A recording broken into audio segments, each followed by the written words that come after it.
Hello friends, welcome to my channel. బాగున్నారా? మనకు ఒక్కొక్క సీజన్ వచ్చింది అని అంటే ఆ సీజన్లో దొరికే పండ్లు, కాయలు, కూరగాయలు రకరకాలుగా ఆ సీజన్కి తగ్గట్టు వస్తూ ఉంటాయి కదా.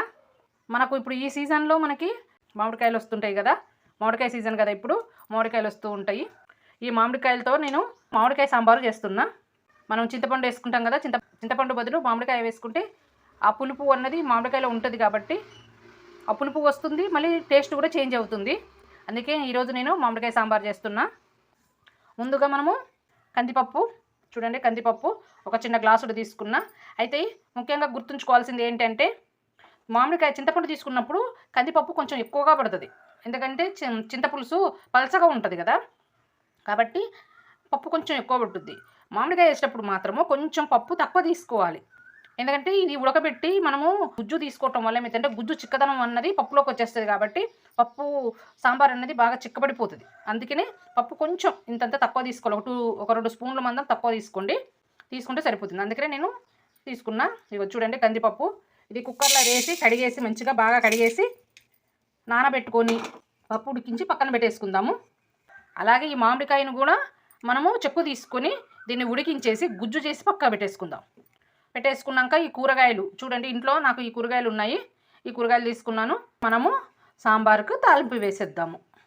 స్టవ్ ఆన్ చేసి ఒక కడాయి పెట్టేసి కడాయిలో పోపు దినుసులు, ఎండుమిర్చి, కచ్చపచ్చగా దంచుకున్న వెల్లిపాయలు, ఇవి కొంచెం దూరగా వేయించి కొంచెం దూరగా వేగాక కొంచెం కరివేపాకు,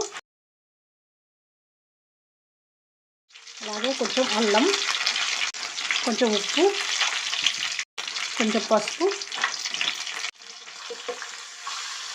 వేసి కలుపుకోవాలి. కలుపుకున్నాక కూరగాయలు వేసేద్దాం.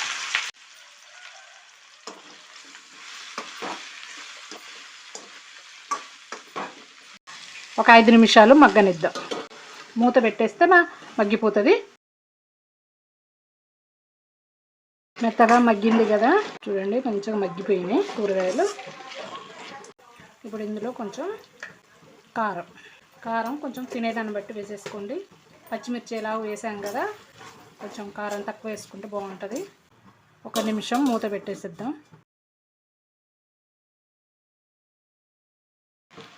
మామిడికాయ గుజ్జు చూడండి, మామిడికాయ ఎంత చిక్కగా ఉందో. అందుకనే నేను పప్పు కొంచెం తక్కువ వేసుకోమని చెప్పాను. ఇలా చూడు గుజ్జు వచ్చేసింది కదా.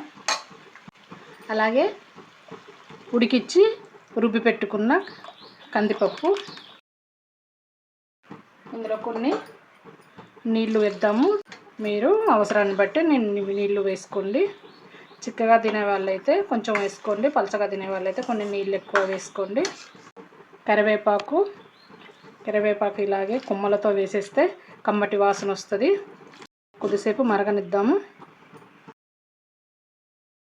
చూడండి సాంబార్ ఎంత చక్కగా మసిలిపోతుందో. బాగా మరగనియాలి. సాంబార్ బాగా మరుగుతూనే రుచి ఎక్కువ వస్తుంది. ఎందుకంటే కూరగాయల ఫ్లేవరు, ఈ కరివేపాకు ఫ్లేవరు చూడండి, కరివేపాకు చక్కగా ఇలా ఫ్లేవర్ అన్నది దిగిపోవాలి.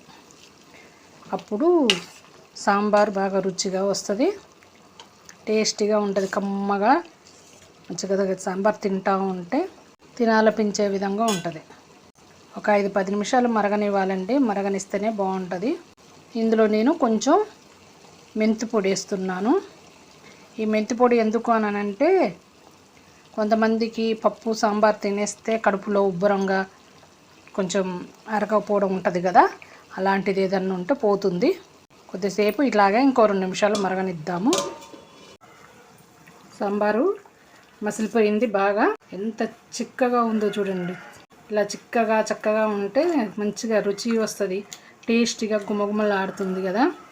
ఇంతకుముందు ఉప్పు కొంచెం వేసుకున్నాం కదా, ఇప్పుడు 1 స్పూన్ ఉప్పు, కొత్తిమీర. కావాలనుకున్న వాళ్ళు సాంబార్ పొడి కూడా వేసుకోవచ్చు. నేనైతే సాంబార్ పొడి అవసరం లేదు, నాకు చాలు, ఈ టేస్ట్ బాగుంటుంది. మనకు మామిడికాయ ఫ్లేవర్ మనకు కొంచెం చక్కగా ఉండాలి అని అంటే సాంబార్ పొడి వేసుకోవద్దు.